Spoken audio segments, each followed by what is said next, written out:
Number 128 और तैयार रहेंगे मुकर्री नंबर 102 102।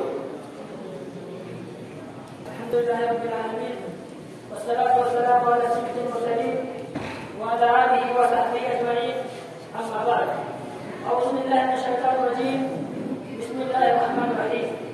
हकम साहिबान, मुश्किल कराम और मेरे दीनी मिली भाई, आज मैं आप लोगों के सामने जिस मौजूद को मुंतखब किया वह है जंग आज़ाद और उलमाए किराम का किरदार।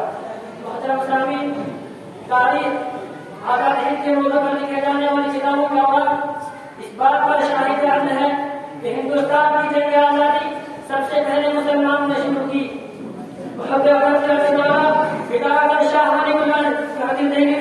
और शहीद टीपू सुल्तान रहमतुल्लाह की सरगर्मियां इस बात की खुला सबूत है कि मुसलमान अंग्रेजों को मुल्क से भगाने के लिए कितने बेचैन थे। सबसे पहले वलीउल्लाह खानदान ने जंग का फतवा दिया और जंग का फतवा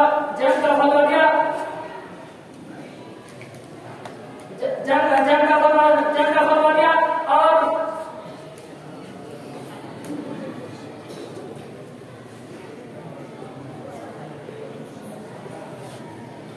जंग का फतवा दिया